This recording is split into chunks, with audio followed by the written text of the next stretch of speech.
სატელეკომუნიკაციო ბაზრის გლობალური მასშტაბები, ინოვაციური ტექნოლოგიები და მომხმარებელზე მორგებული სერვისები. დღევანდელი მობილური კავშირის განვითარების მთავარ მიმართულებებს განსაზღვრავს, როგორც ცვლის თანამედროვე გადაწყვეტილებები როუმინგის წესებს, როგორ ხდება კომუნიკაცია უფრო ხელმისაწვდომი, უსაფრთხო და კომფორტული მსოფლიოს სხვადასხვა კუთხეში. და რა სიახლეებს უნდა ელოდოს ქართველი მომხმარებელი, თემაზე ვრცლად გლობალსელის დირექტორთან გიორგი მადუაშვილთან ერთად ვისაუბრებთ. მოგესალმებით, ძალიან დიდი მადლობა გაცემაში სტუმრობისთვის. გლობალურად რომ სატელეკომუნიკაციო სივრცე პრაქტიკულად წამიერად იცვლება, ამას ყველანი მეტნაკლებად ხედავთ. თუმცა რამდენად მზად ვართ ქართული კომპანიები, რამდენად მზად ხართ რომ ქართულ მომხმარებელს საერთაშორისო ასპარეზზე შესთავაზოთ ისეთი ხარისხის მომსახურება, რომელიც მათ ერთგვარად ააცილებს თავიდან როუმინგთან დაკავშირებულ მათ შორის პრობლემებს და გამოწვევებს, რომლის წინაშეც ყველა ჩვენგანი რომ ერთხელ მაინც მდგარ ვართ, როდესაც წავსულ ვართ დაუშვათ რომელიმე სხვა უცხო ქვეყანაში, ხო? ამიტომ ძალიან მნიშვნელოვანია ქართული კომპანიები ამ ხრივ რამდენად მოქნილები და რამდენად ტექნოლოგიებთან შესაბამისობაში იქნება. ამიტომ დავიწყოთ სწორედ ამ კითხვაზე პასუხით. მზად ხართ იმისთვის, ან რამდენად მზად ხართ იმისთვის ქართული ბაზრის მოთამაშეები, რომ საქართველოს მომხმარებელს და ყველა შესთავაზოთ საერთაშორისო ასპარეზზე ისეთი ხარისხის მომსახურება, რომელიც გლობალურ გამოწვევებს აგვარიდებს თავიდან. ძალიან დიდი მადლობა მოწვევისთვის და საინტერესო შეკითხვისთვის. ზოგადად რომ წარმოვიდგინოთ, რადგან როუმინგზე ვსაუბრობთ, ხო, როდესაც საზღვარს კვეთს ადამიანი, ნებისმიერი მოგზაური, აბსოლუტურად ყველაფერი იცვლება მისთვის, ხო? ნუ თავდაპირველად ბუნებრივია ქვეყანა, სადაც უკვე ის გადადის, შემდეგ უკვე ფულის ერთეული, დროის სარტყელი, ენა მათ შორის და აბსოლუტურად ყველაფერი იცვლება ამ ადამიანისთვის. და ბუნებრივია, მას სჭირდება უწყვეტი სატელეკომუნიკაციო კავშირი, რომელიც შესაძლებელია მიიღოს მისივე ქვეყნის ძალიან ისეთი კარგი მომსახურების მქონე ავტორიზებული ოპერატორისგან, ან შესაძლებელია ეს მიიღოს რომელიღაცა უცხოური ოპერატორისგან. გააჩნია, რომელს სერვისზე შეაჩერებს ის აქცენტს, ხო?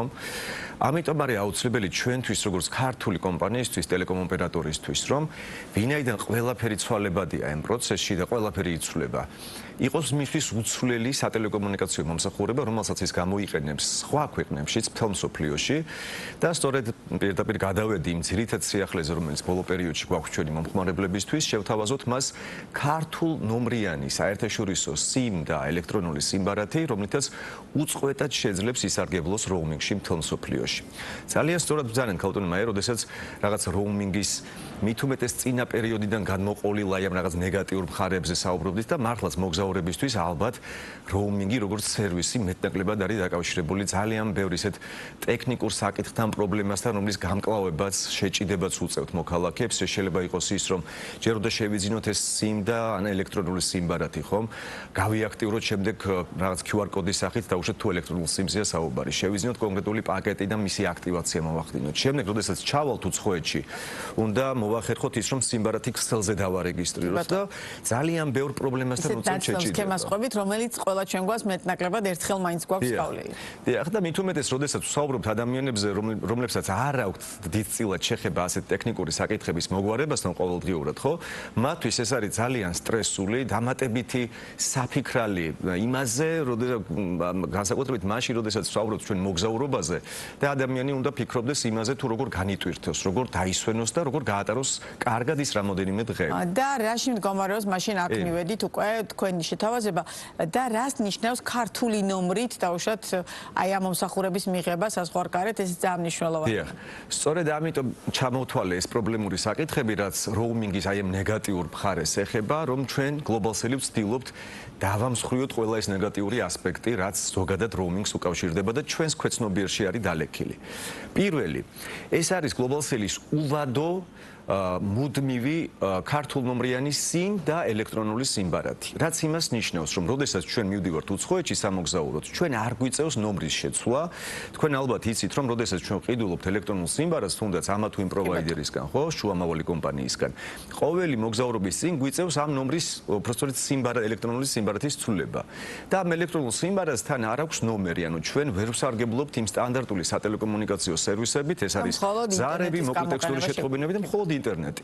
გლობალსელის შემთხვევაში აბონენტი გარდა იმისა, რომ სარგებლობს მუდმივი და უვადო SIM და eSIM ბარათით, რაც იმას ნიშნავს, რომ მას ახლის შეძენა არ უწევს ყოველი მისი მოგზაურობის წინ, ასევე სარგებლობს ქართული ნომრით მთელ მსოფლიოში, რაც იმას ნიშნავს, რომ მას მისი ახლობლები საქართველოსთან უკავშირდებიან ქართულ ნომერზე დარეკვის სტანდარტული ტარიფით, ყოველგვარი დამატებით გადასახადის გარეშე. და რაც ყველაზე მთავარია, ჩვენი აბონენტისთვის სტანდარტული roaming-ისგან განსხვავებით, მთელს მსოფლიოში შემავალი ზარი არის სრულიად უფასო.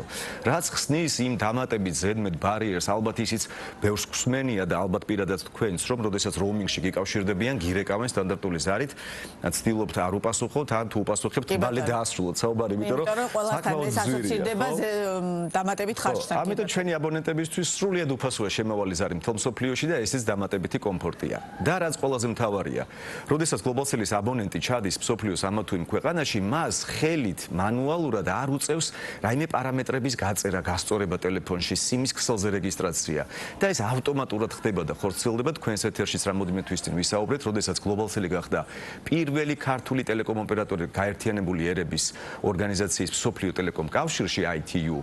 ეს ბენეფიტი მიეცა გლობალსელს როგორც ოპერატორს და მის აბონენტებს, რომ დამატებითია ეს ტექნიკური ბარიერების გადალახვა ჩვენს აბონენტებს ამან. ბევრჯერ ახსენეთ მთელი მსოფლიოს მასშტაბით.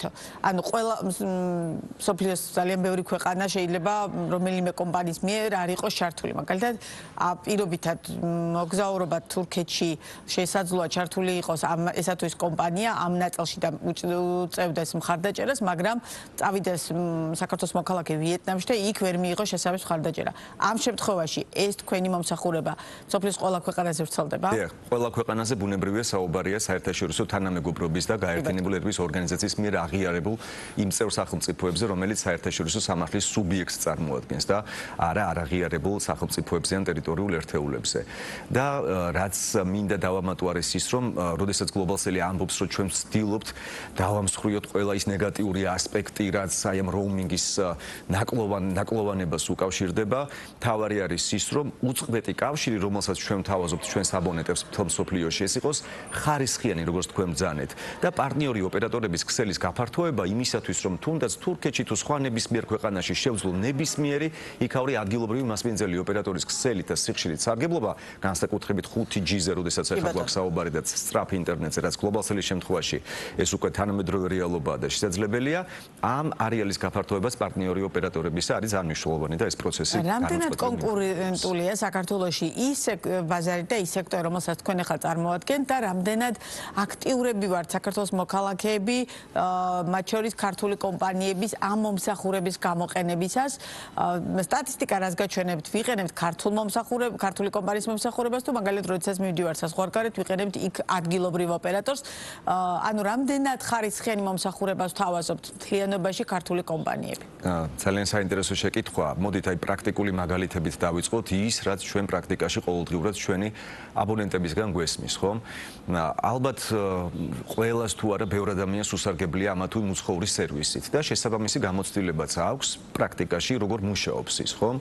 როდესაც ჩვენთან მოდიან აბონენტები, უკვე ახალ აბონენტებზეა საუბარი.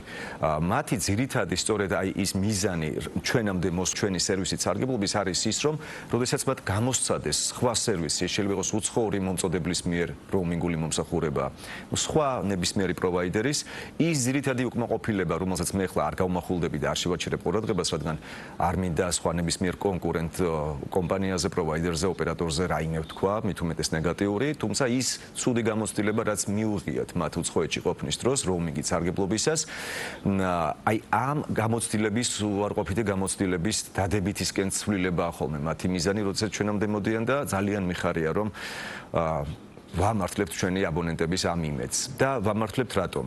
როდესაც საუბარი გვაქვს ჩვენ სრული სპექტრის სატელეკომუნიკაციო მომსახურებაზე, ანუ არა მხოლოდ ინტერნეტზე, არამედ ზარებზეც, მოკლე ტექსტურ შეტყობინებაზეც და როდესაც სერვისის დიდ ნაწილში ეს ყველაფერი უფასო და ხელმისაწვდომია ჩვენი აბონენტებისთვის, რაზეც წერან ვსაუბრობდით, ხო?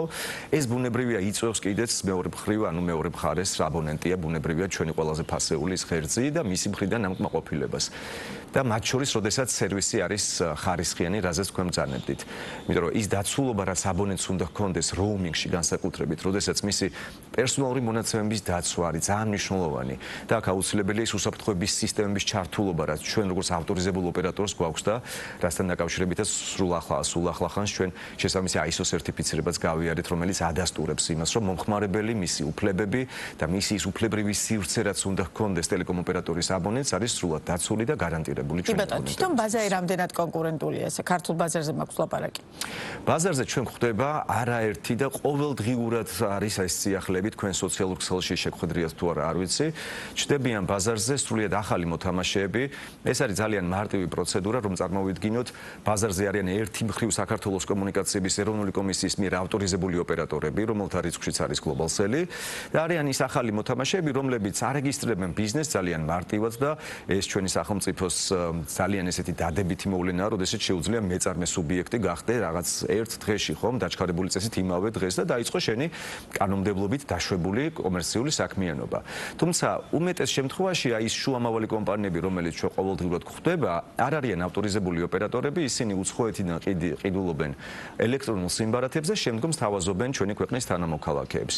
და აქ აწყდებიან ხოლმე უმეტეს შემთხვევაში ჩვენი თანამოქალაქეების ძირითად პრობლემას. როდესაც ჩვენ არ ვიღებთ მომსახურებას ავტორიზებული ოპერატორისგან, როდესაც ჩვენ ვერ ვიღებთ სრული სპექტრის მობილურ სატელეკომუნიკაციო მომსახურებას მით უმეტეს უცხოეთში, ძალიან ბევრი პრობლემა სწორედ ამ დროს იჩენს ხოლმე თავს. ანუ სქემა როგორია ასეთ შემთხვევაში ძალიან საინტერესო მაგალითი მოიყვანეთ ახლა რომელზეც მე რამდენიმე მოქალაქემ მკითხა სქემა როგორია მთლიანობაში და რამდენად მოქალაქე როგორ მიხვდეს ასეთ შემთხვევაში ახლა ხო არ დაიწყებს კომუნიკაციების მარეგულებელი კომისიის აი ამიტომ აქ ძალიან მნიშვნელობა როგორ მიხვდეს მოქალაქე რომ ავტორიზებულია თუ არ არის ავტორიზებული. ბაზრის ის სამი ძირითადი მოთამაშე, რომელიც საქართველოშიც მობილურ სატელეკომუნიკაციო მომსახურებას წევს, მე მგონი ყველასთვის ნაცნობია. Globalcell ამ შემთხვევაში ორიენტირებულია roaming-ზე და roaming-ს ჩვენ როგორც შევთანხმდით უკვე იმ ნეგატიური ასპექტების და დაკლოვანებების გამო ვცდილობთ ჩავანაცვლოთ ეს ტერმინი და უწყვეტი კავშირი მთელ მსოფლიოსთან იყოს მისი სინონიმი, ვინაიდან ეს მართლაც ასეა და ჩვენ ძირითადად მე მინდა მივმართო იმ მოთამაშეებს, რომლებიც ბაზარზე ყოველდღიურად ჩნდებიან, შუამავლები, დილერები, რომლებიც ეწევიან ელექტრონული სიმბარათების იმპორტს უცხოეთიდან საქართველოში და მის შემდგომ რეალიზაციას. მეგობრებო, მე მინდა მოგიწოდოთ, რომ ითანამშრომლოთ ავტორიზებულ და აქ მხოლოდ Globalcell-ზე არ მაქვს ბუნებრივია საუბარი.